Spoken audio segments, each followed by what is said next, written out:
Kippers' birthday and other stories. 3 Kipper stories all in one by Mick Pen.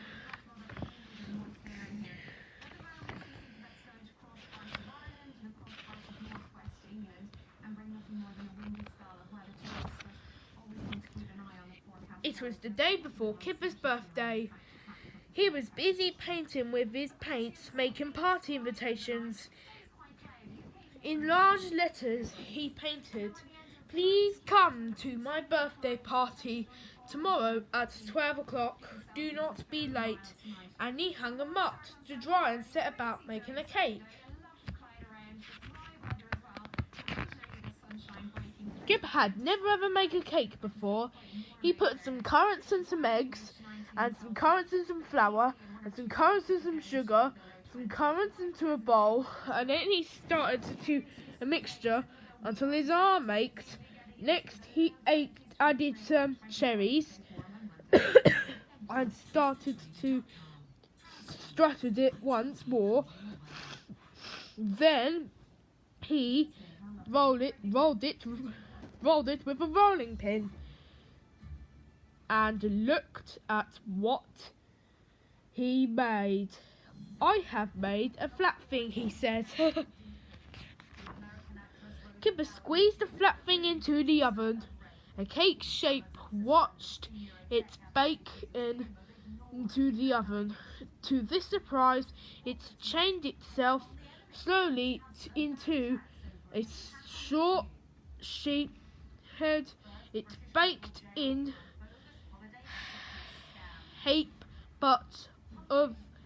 but it smelled good. He put the last remaining cherry decoration on top of the decoration.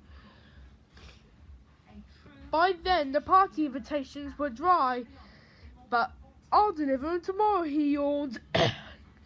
Kipper yawned. "It's too late now," he says. Kipper woke bright and early on his birthday. His first thought was, "Balloons. We must have balloons." But as he rushed downstairs for another thought popped into his head. Invitations! Kipper ran all the way to his best friend's house and stuffed the invitations into Tiger's head.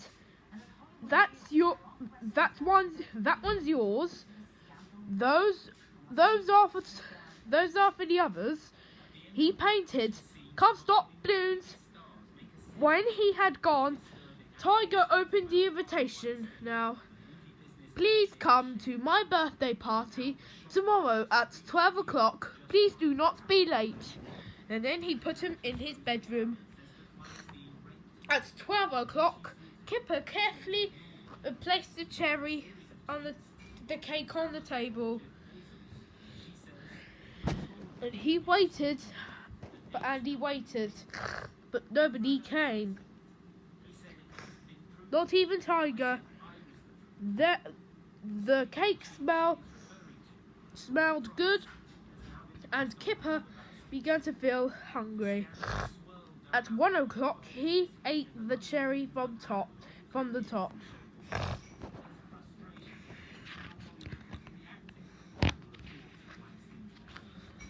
At 2 o'clock, still nobody came.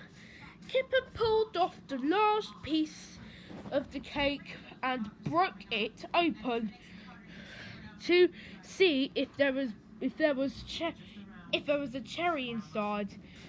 But there was 2. He ate them both. Began to feel better.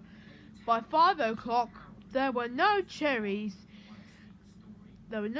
found. Kipper screeched out on the table, feeling very full and very sleepy.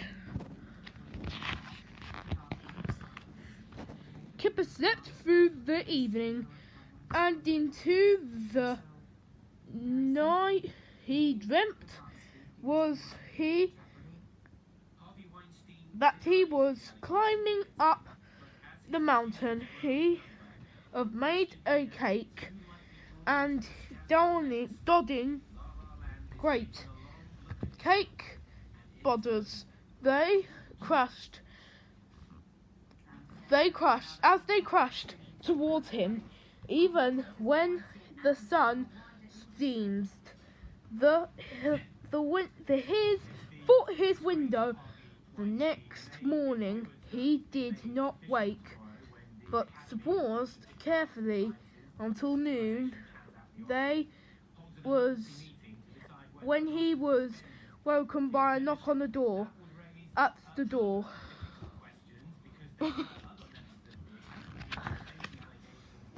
His friends had become. "Happy birthday," said Kipper. "Happy birthday," said Holly. "Happy birthday," said Jake. "Happy birthday," said Tiger. "Many happy returns," said Tiger. Kipper blinked and rumbled his eyes. "But my birthday was yesterday," he said sleepy on CITV. They looked at an invitation. "Please come to my birthday party tomorrow at 12 o'clock. Don't be late." Kipper looked puzzled. "So my birthday is not until tomorrow?" "No," he said. "We haven't missed it after all." No, said Tiger.